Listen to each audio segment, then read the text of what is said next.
one of the things I coach about probably the most is the fact that once you understand you have a trait that is in excess, understanding how that integrates into your life, how it's affecting your life in positive ways, how it's affecting your life in negative ways. Anyways, I talk about that all the time. Today, what I really want to focus on is the fact that in knowing that information, you have to basically make different choices or live with the outcomes of what is happening. That's really where you're at.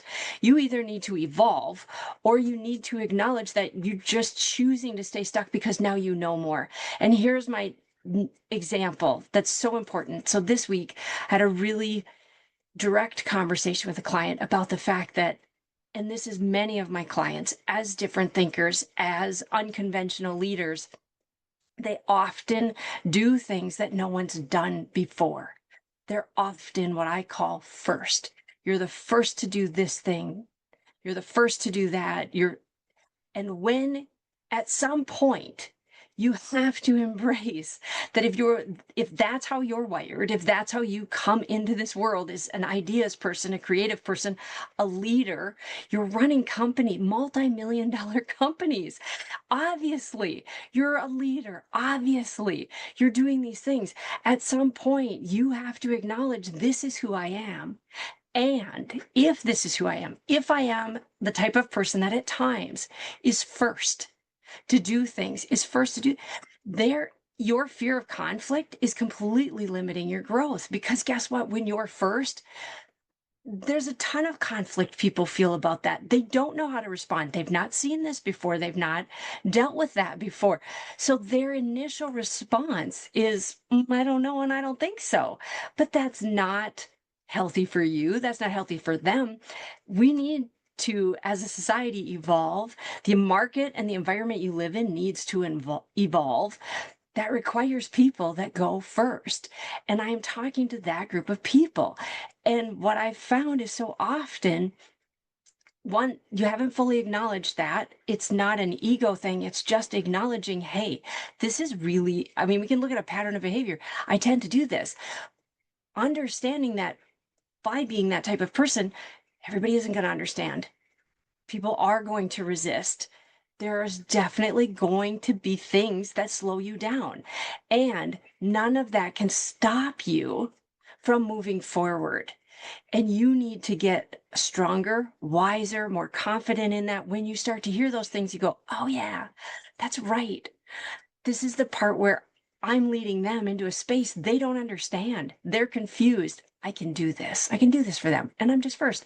It's not their job to understand. It's not their job to agree with me. All I'm asking of them is to follow, is to say, oh, this is a good idea. I'll follow that. But it means you, as a leader, once you know and understand, guess what? In times, I'm a first person in these environments. You have to have the confidence to lead the team through that. That means that fear of conflict that you have, you got to put that on the shelf and say, you know what? This isn't conflict. This is just them learning, asking questions, and wanting to come with on the journey. I'm first. My role, what I really recognize for myself, even my role as being a first in a variety of areas, is to just hold space for other people to catch up, is to educate, is to enroll. When you shift from resistance, oh my gosh, they're not agreeing with me. Oh my gosh, is this idea not that great? Once you shift out of that and stop worrying about yourself, your own ego, your own lack of self-confidence, your own worthiness, once you step out of that, then you can step into sales and enrollment with your team, with other people, with the market. You can shift into that. How do I enroll them in this process? How do I invite them to be successful with me? How do I get and have them behind me 100%? Because your staff is typically behind you 100%. They're just not sure on the next steps. They have no idea how you got where you're taking them. They definitely don't see that, because that's why you're the leader. That's why you're the founder. That's why you're one of those types of people that goes first. And in doing that, there is a need to step up in your leadership in a different way and take that onus of being first, of needing to enroll people, not being surprised when people resist, not being surprised when people actually at times work very hard to sabotage you because they don't understand. So they just assume things and stick you in a bucket.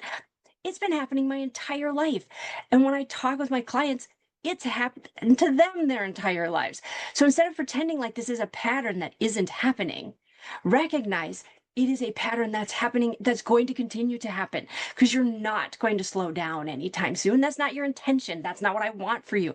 I want you to keep going, but I want you to keep going, framing it differently for yourself. When you hit some of that conflict, when you hit some of that fear, when you hit those types of barrage of questionings, why are we doing this? I don't know. I've not seen this before. When you get that look from people, it's like, seen that before. Now you know. You just need to shift your internal dialogue to say, oh, that's right. I'm going to take them somewhere where they haven't been before. We're going to do a first type of thing. I need to enroll them. How do I do that best? The best way to enroll people is one, to tell them the story. You know what? Here's how we got to this place. Here's how this isn't going against your values, going against your beliefs, going against everything that we've done. Here's how this actually is directly under our mission and vision for the company. And here are the ways I could really use your help in moving this forward. Can you help me? That's enrollment.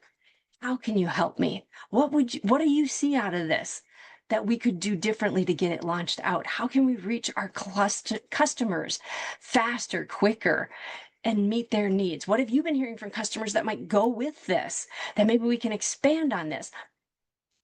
And I'll tell you, my client's face as I explained this to him, he was bewildered and a little bit and went, so I'm first, he goes, but that feels like I'm being cocky.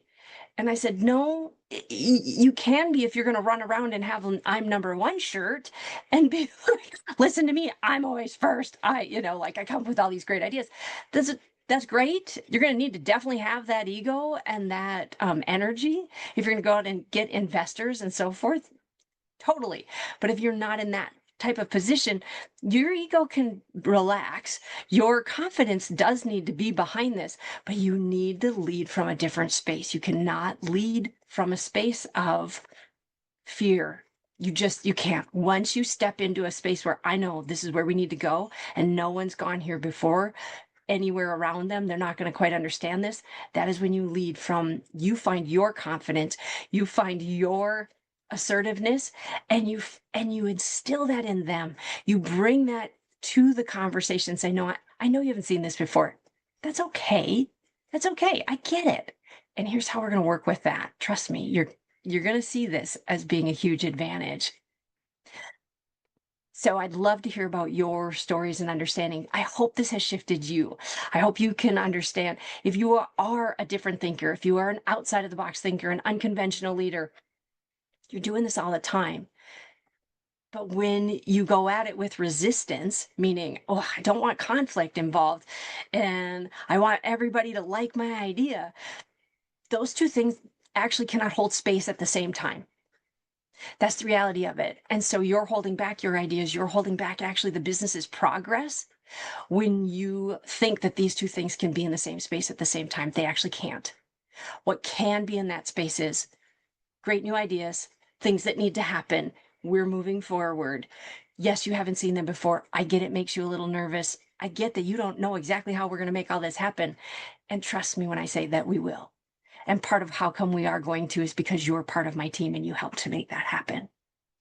I want you to lead differently. I want you to see yourself differently. You do not have to shift your ego. You do not have to change up a lot of things, but you definitely have to own the fact that you do that. And people want to follow you. They are inspired by your visions, your ideas. That's why you are in the position you are in.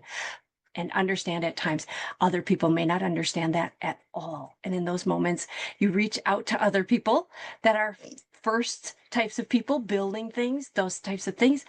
And then you just smile every once in a while and be like, I'll catch up. It'll be okay. I'm Georgina, unconventional leadership coach, champion for those leaders that are firsts, type of people.